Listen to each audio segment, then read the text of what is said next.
Good evening, and it's great to have you with us here on a Tuesday night. We're on the scene of that deadly accident on the Hudson River here in New York City.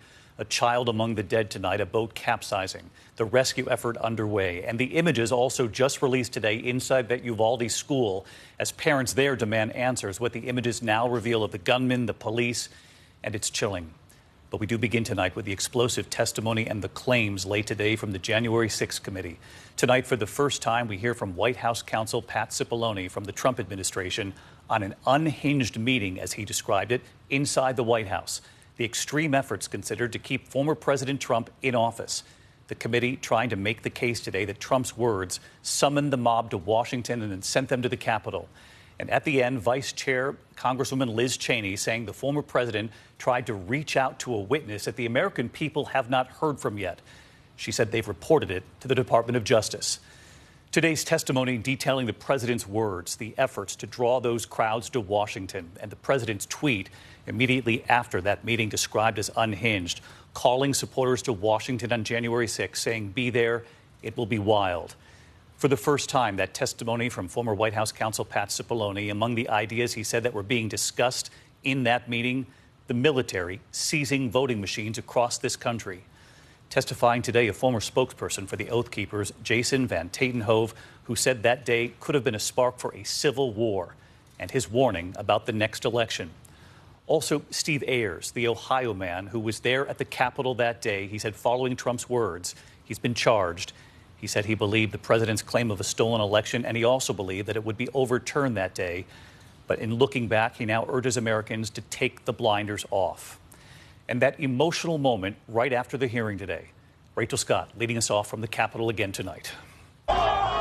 Today, the January 6th committee methodically laying out how President Trump summoned an armed mob to Washington, D.C., ignoring his top White House advisors who told him he had lost the election. We're coming for you! One of the loudest voices, his White House counsel, Pat Cipollone. There's no evidence of election fraud sufficient to undermine the outcome in any particular state. Yes, I agree with that. Trump's attorney general agreed. His daughter Ivanka, top cabinet secretaries. The president ignored them all. President Trump is a 76-year-old man. He is not an impressionable child. And Donald Trump cannot escape responsibility by being willfully blind. Instead, Trump turned to outside advisors like lawyer Sidney Powell, who embraced conspiracy theories and suggested seizing voting machines, all without providing any proof of election fraud. At some point, you have to put up or shut up. That was my view. Why was this, on a broader scale, a bad idea for the country? To have the federal government seize voting machines, it's a terrible idea for the country. That's not how we do things in the United States. The clash between Trump's outside advisors and his White House team coming to a head on December 18th at an explosive meeting in the White House. I opened the door and I walked in. I saw General Flynn. I saw Sidney Powell sitting there. I was not happy to see the people who were in the Oval Office. And at one point, General Flynn took out a diagram that supposedly showed IP addresses all over the world, and who was communicating with whom via the machines, and some comment about like Nest thermostats being hooked up to the internet. The White House team arguing with lawyer Sidney Powell, who wanted to seize voting machines. Cipollone and Hirschman and whoever the other guy was showed nothing but contempt and disdain of the president. And we were asking one simple question as a general matter. Where is the evidence? And she says, well, the judges are corrupt. And I was like, everyone? Every single case that you've done in the country you guys lost, every one of them is corrupt, even the ones we appointed? Trump's advisors nearly coming to blows. The president taking it all in. And when the meeting broke up well after midnight, he fired off this tweet, calling his supporters to Washington on January 6th, telling them, be there, will be wild. The committee says for the right-wing fringe, that one tweet was an instant call to action. And now Donald Trump is calling on his supporters to descend on Washington, D.C., January 6th. He is now calling on we, the people, to take action and to show our numbers.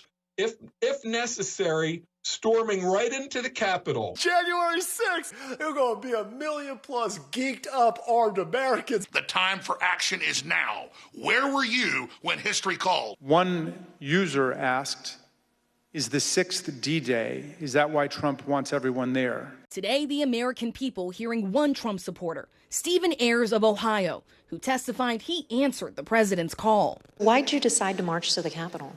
Well, basically, the president, got everybody riled up, told everybody to head on down. So we basically were just following what he said. As you started marching, did you think there was still a chance the election would be overturned? Yeah, at that time I did, because everybody was kind of like in the hope that, Vice President Pence was not going to certify the election. Also the whole time on our way down there, we kept hearing about this big reveal I remember us talking about, and we kind of thought maybe that was it. So that hope was there. Ayers is one of those who stormed the Capitol. He just pleaded guilty to disorderly conduct.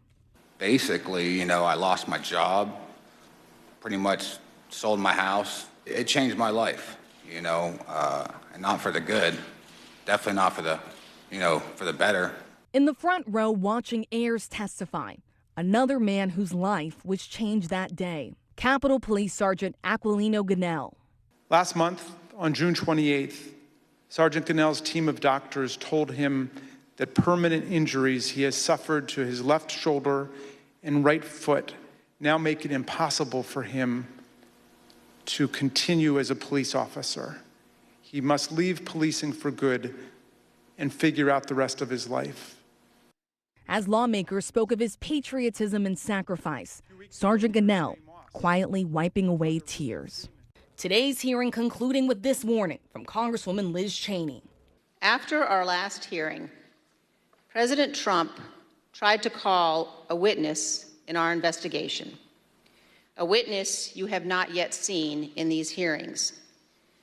That person declined to answer or respond to President Trump's call and instead alerted their lawyer to the call. Their lawyer alerted us, and this committee has supplied that information to the Department of Justice. Let me say one more time, we will take any effort to influence witness testimony very seriously. We're going to get reaction to that from the Justice Department in just a moment, our new reporting. But in the meantime, let's get right to Rachel Scott tonight, live at the Capitol. Rachel, you and I were on the air together this afternoon as that remarkable moment played out late today after the hearing. Stephen Ayers, the Ohio man who described himself as a family man who worked for a cabinet maker, who then wound up storming the Capitol, he said, for Trump. He said, looking back, it's like he had blinders on. Well, today, look at this moment right here. He approached the officers, including Sergeant Ganiel, apologizing for what he had done. Yes, David, and tonight Sergeant Ganiel tells me that he does accept that apology from Stephen Ayers, but he believes he does need to be held accountable for his actions, David. And Rachel, I want to go back to another key moment today. Lawmakers obtaining text messages from former President Trump's former campaign manager, Brad Parscale. Parscale texting a colleague after the scene unfolded on January 6th, saying, quote, a sitting president asking for a civil war, adding, I feel guilty for helping him win. He texted, a woman is dead. If I was Trump and knew my rhetoric killed someone. Remarkable text messages revealed by that committee. Yes, David, and this is striking because this is someone who has worked closely with the former president since his very first campaign. In fact, he is still working for Donald Trump. And today, another revelation in this hearing, the committee obtaining a draft tweet from Trump just 2 days before the insurrection, actually calling on his supporters to march to the Capitol on January 6th. That tweet was never sent out, but lawmakers say it underscores that this was Trump's goal all along.